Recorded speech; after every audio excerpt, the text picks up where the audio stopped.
ដល់ទៅឃើញវីដេអូនៃការបើកបររបស់បងប្អូនប្រជាពលរដ្ឋយើងមួយចំនួនអញ្ចឹងខ្ញុំនឹងនិយាយថាម៉េចទេមិនដឹងនិយាយថាត្រូវបដៅឯអាដាមលោកជំទាវអស់លោកស្រីអ្នកនាងកញ្ញាទាំងអស់នឹងយ៉ាងម៉េចទេជាក់ទងទៅនឹងការបន្តនៅតែការបើកបររហូតទៅដល់បញ្ច្រាស់ចរាចរណ៍ក៏ដូចជាការធ្វើឲ្យខុសច្បាប់ចរាចរណ៍ក្នុងការបើកបរអញ្ចឹងរូបភាពយើងឃើញហើយផ្លូវនេះជាប្រភេទផ្លូវទៅមកបានន័យថាមានកន្លងទៅកន្លងមកតែចំពោះការបើកបររបស់ឯកឧត្តមលោកជំទាវដែលកំពុងតែបើកបរទាំងអស់ហ្នឹងកាន់តែអាក្រក់ទៅទងទៅនឹងការបើកបររំលោភផ្លូវទៅមករបស់គេហ្នឹងអញ្ចឹងជារួមខ្ញុំមិនចង់និយាយអីឲ្យវាអាក្រក់ស្ដាប់ទៅលើរឿងនេះបន្ថែមទៀតទេព្រោះធ្លាប់និយាយខ្លាំងហើយទៅលើបញ្ហានៃការបើកបញ្ច្រាស់ចរាចរណ៍នេះអញ្ចឹងសូមឯកឧត្តមលោកជំទាវដែលធ្លាប់ឃើញឬក៏ហៅថាធ្លាប់បើកបរបញ្ច្រាស់ផ្លូវទាំងអស់នេះចូលរួមកែទាំងអស់គ្នាមិនមែនថា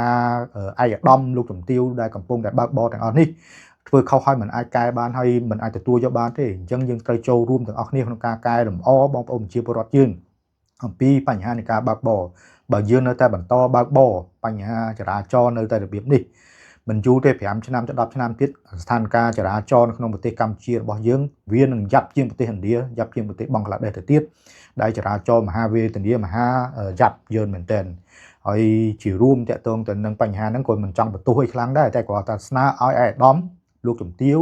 ដែលធ្លាប់បើកបរបញ្ច្រាស់ហ្នឹងចូលរួមគិតឡើងវិញតកតងទៅនឹងបញ្ហាហ្នឹងដើម្បីឲ្យយើងកែពីម្នាក់ផ្ដើមចេញពីយើងម្នាក់ហ្នឹងទៅទាំងអស់គ្នាជៀសវាងអាថោងអាច័យទឹកឲ្យទៅទាំងអស់គ្នាអញ្ចឹងកាន់បានន័យថាបញ្ហាចរាចរណ៍ពីមួយថ្ងៃទៅមួយថ្ងៃហ្នឹងវាកាន់តែវេទនាទៅដែលវាធ្វើឲ្យរូបភាពនេះអាក្រក់មើលមែនទែនមិនត្រឹមតែបរទេសឃើញវាអាក្រក់មើលទេតែខ្មែរយើងក៏យើងមើលឃើញអាក្រក់មើលដែរអញ្ចឹងមូលហេតុអីបានជាយើងមិនចូលរួមគ្នាកែលម្អ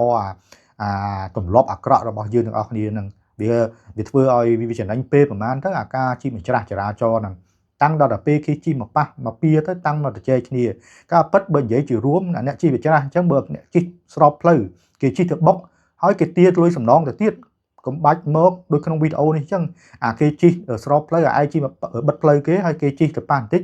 ចង់មករករឿងគេការពិតអ្នកជិះបញ្ច្រាស់ហ្នឹងគឺកំពុងតែខុសច្បាប់ទៅហើយគេបុកបាក់ដៃបាក់ជើងក៏ត្រូវសងគេវិញដែរតាមផ្លូវច្បាប់ទៅអញ្ចឹងវាត្រូវចូលរួមឲ្យការគិតការពិចារណាហ្នឹងឲ្យវាយល់ផងអញ្ចឹងចំពោះបងប្អូនដែលឃើញវីដេអូនេះបងប្អូនចូលរួមបញ្ចេញមតិមើលថាតើគួរតែមានវិធានការយ៉ាងម៉េចចំពោះឯកឧត្តមអស់លោកស្រីលោកជំទាវមួយចំនួនដែលនៅតែបន្តបើកបរទាំងអត់ដឹងខ្យល់របៀបនេះអញ្ចឹងយើងបានន័យថាយើងគួរតែចូលរួមអប់រំទៀតឬក៏គួរតែមានវិធានការយ៉ាងម៉េចចំពោះបុគ្គលដែលមិនព្រម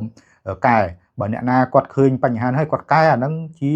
ការអាចទទួលយកបានតែបើបុគ្គលមួយចំនួនឃើញអញ្ចឹងហើយបែរទៅជាប្រតិកម្មមកលើគេទៅវិញហើយមិនព្រមកែ